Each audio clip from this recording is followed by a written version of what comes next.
It's the Democratic leader in the House Intelligence Committee saying these are illegal killings. By who? By who? Obviously, Trump's at the head, but then you've got people like Miller and you've got Noam and you've got Bondi. I mean, there's a joint, I think the DOJ is involved in some of the legal justification as well and furthering this. Here's what Governor Pritzker, who's positioning himself, I think, for a presidential run. I don't know that, but I think so. I don't think that's a secret. Here, play this clip. And let's remember, and I've said this for some time, they're not always going to be in office, but they will, other than the president who's now been given immunity by the Supreme Court.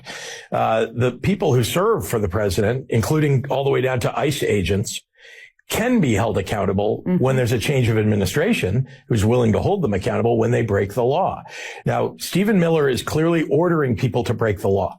So, he should know that, it may be 3 years from now that he is held accountable, but make sure, I think it's important for them to know that whatever they do now, it's not like we're going to forget, and it's not like we don't have a record of what they're doing. So that is why I mentioned Stephen Miller. That's why I mentioned other people, Tom Homan and Gregory Bavino, who's the CBP leader on the ground, the one who executed their orders in Los Angeles, which was, they did an awful job in Los Angeles and created all kinds of mayhem on the ground. Now he's doing it in Chicago.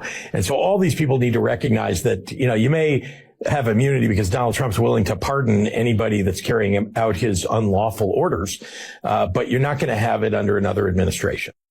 I want to bring in Harry Litman from the Talking Feds YouTube channel and the Talking Feds podcast and the Talking Feds Substack, former top federal prosecutor, the top federal prosecutor under the Eastern District of Pennsylvania. He had a top prosecutorial job from Main Justice in Washington, D.C. Harry, these aren't words to be taken lightly when someone like Governor Pritzker, the governor of Illinois, future potential president of the United States, certainly up there in the running for sure, is saying, we're not going to forget this. And these illegal acts, we will not forget about this, Stephen Miller. Thanks, Ben. Yeah, they're not words to be taken lightly, but they are words to be maybe parsed carefully. And here's what I mean. First, let's begin with Hines.